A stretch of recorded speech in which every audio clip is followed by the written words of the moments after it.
आदरणीय मित्रों, श्री अवतार का बोध हो, श्री माता धरती का बोध हो। मैं स्वामी धर्मदास उदासीन यूट्यूब चैनल धर्म बोध में आपका स्वागत करता हूं। मित्रों, आज का विषय है कि योगी जी यानी कि योगी आदित्यनाथ जी 2029 ईस्वी में भारत के पीएम बनेंगे यति नरसिंहानंद जी महाराज। आपने समझा? यहां मैं कहना चाहता हूं कि 2029 ईस्वी में भारत का प्रधानमंत्री कोई बनेगा मुसलमान, इस बात की घोषणा, इस बात पर जोर, इस बात का प्रचार और इस बात का डर यति नरसिंहानंद सरस्वती जी महाराज पूरे देश में, दुनिया में कर रहे हैं। उन्हें इस बात की संभावना दिखती है। वे इस्लाम, जिहाद, शरिया, कुरान, हदीस, गजवाए हिंद आदि विषयों के विद्वान हैं, ज्ञाता हैं और उन्हें इसकी संभावना दिख रही है। मित्रों, यति जी के कहने का भावार्थ क्या है, गूढ़ार्थ क्या है, निहितार्थ क्या है, आइए इस पर विचारते हैं। वे जो कहते हैं कि 2029 में भारत का प्रधानमंत्री कोई सुन्नी बनेगा, इस बात के हम 5 निहितार्थ भावार्थ समझ रहे हैं और आपको भी समझाना चाहते हैं। नंबर 1, इस्लाम को नंगा करना। सबसे जो उनका है पहला उद्देश्य कि इस्लाम को नंगा करो, जैसा है इस्लाम उसको वैसा देखो, बिल्कुल यथार्थ रूप में। इसलिए कि इस्लाम ने अपने नकाब पर नकाब है चढ़ाया हुआ।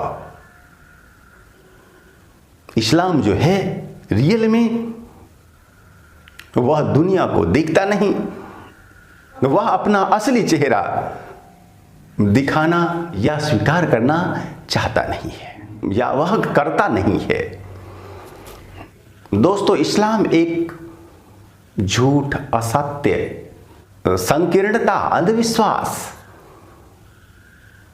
मर्द मानसिकता वाली एक है फिलॉसफी। उसे दर्शन कहना ठीक नहीं है, वह एक है फिलॉसफी जो कि मध्यकालीन युग में अरब के लोगों की थी। आज वही मानसिकता वह संपूर्ण विश्व में आधुनिक युग में भी थोपना चाहता है। यह चिंता का विषय है, विचारणीय है। यह हमें सावधान है करने वाला। मोहम्मद, हदीस, कुरान, अल्लाह, शरिया, जिहाद, गजवाए हिंद आदि के सच को दुनिया के सामने लाना, उजागर करना यति नरसिंहानंद सरस्वती जी का है पहला उद्देश्य। दूसरा है उद्देश्य, दूसरा है निहितार्थ भावार्थ उनका कि हिंदू सहित समूचे विश्व को सावधान करना, जागरूक बनाना। दोस्तों, अपने ऊंचे धार्मिक आदर्शों के कारण से हमने अपने देश में सभी पंथों, सभी विचारधाराओं को स्थान दिया, जगह दिया, आदर किया। इसलिए कि हम यह मानने वाले हैं कि एकम सद्विप्राः बहुधा वदन्ति। एक ही सत्य को विद्वान जन अनेक तरह से बोलते बताते हैं और इसी विश्वास के कारण से हमने सबको स्थान दिया। लेकिन स्थान पाने वालों ने हमारा मान न रखा और वह अपनी गंदी सोच, अपने गंदे उद्देश्य को हम पर थोपता रहा, थोपना चाहा, आज भी थोप रहा है। हमारी आपसी फूट के कारण उन्होंने अपने अंधविश्वास और संकीर्णता भरी सोच को, फिलॉसफी को, पंथ को तलवार के दम पर जबरन थोपा, जिस वजह से आधा हिंदुस्तान इस्लामिक स्टेट बन चुका है। अब आधा ही शेष बचा है, आधे की भी बारी है। और मित्रों, उनका है कहना, लड़कर लिए पाकिस्तान, हंस कर लेंगे हिंदुस्तान। इसके गूढ़ार्थ को समझें, यह पंक्ति हमसे क्या कहती है,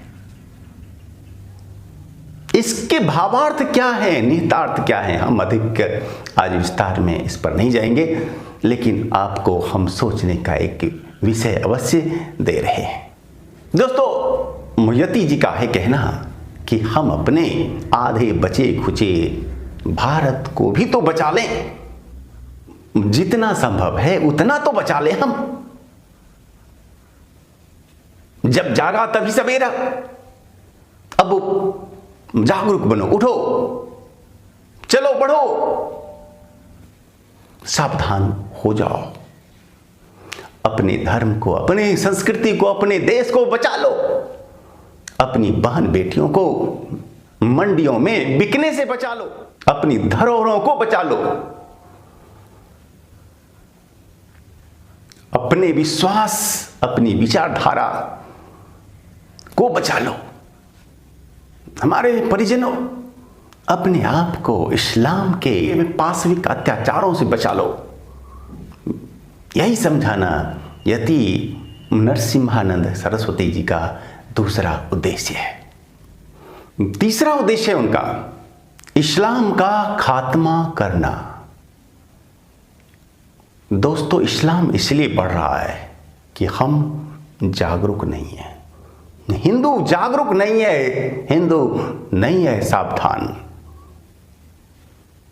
विश्व के लोग जागरूक नहीं हैं। हिंदुओं के साथ साथ अन्य पंथावलंबी भी जागरूक और उनसे सावधान नहीं है। हालांकि अब दुनिया सावधान हो रही। फ्रांस, ऑस्ट्रेलिया, चीन जैसे देशों ने लगाई है उन पर पाबंदियां। दोस्तों, इस्लाम पर डिबेट करना, तार्किक डिबेट करना इस्लाम को समाप्त कर देगा। हदीस, कुरान, मोहम्मद, अल्लाह, शरिया, जिहाद, गजवाए हिंद आदि पर शोध खोज अन्वेषण इस्लाम को समाप्त कर देगा। दोस्तों, इस्लाम रूपी वायरस का जो वैक्सीन है तो वो क्या है? वो है वैज्ञानिक अध्यात्मवाद। वैज्ञानिक अध्यात्मवाद का विश्व में प्रचार प्रसार करना इसका वैक्सीन है, जो 100% कारगर वैक्सीन है।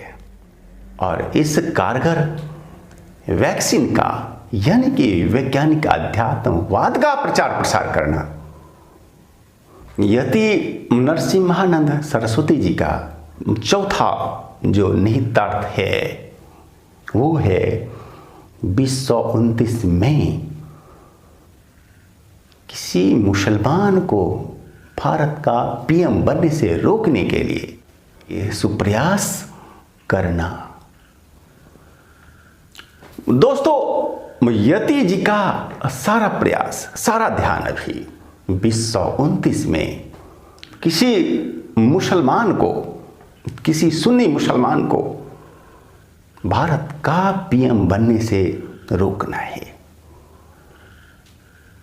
इसलिए कि इसकी संभावना उन्हें दिख रही है।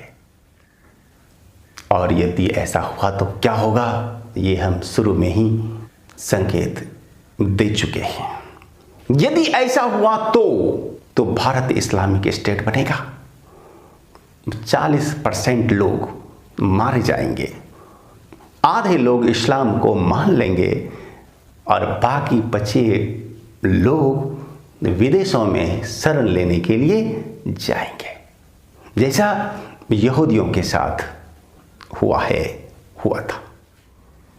दोस्तों, यदि इस्लाम को नंगा किया जाए, यदि हिंदुओं को जागरूक किया जाए, यदि वैज्ञानिक अध्यात्मवाद का किया जाए प्रचार प्रसार, तो इस्लाम इतना हो जाएगा कमजोर कि भारत का पीएम तो क्या, एक विधायक भी बनना उसके लिए मुश्किल होगा। और उनकी भविष्यवाणी, उनकी घोषणा का जो अंतिम निहितार्थ है, पांचवा जो है, वो है योगी आदित्यनाथ जी को भारत का भावी पीएम बनाना। यदि ही हिंदू हुआ जागरूक, तो फिर जो होगा पूर्ण हिंदू, जो होगा तन मन से 100% हिंदू, वही बनेगा भारत का प्रधानमंत्री। अभी फिलहाल नरेंद्र मोदी जी के बाद भारत का सबसे लोकप्रिय हिंदू चेहरा हैं योगी आदित्यनाथ जी। योगी आदित्यनाथ जी को आज बहुत सारे लोग, लाखों ही नहीं बल्कि करोड़ों लोग, मोदी जी का उत्तराधिकारी मानने लगे हैं।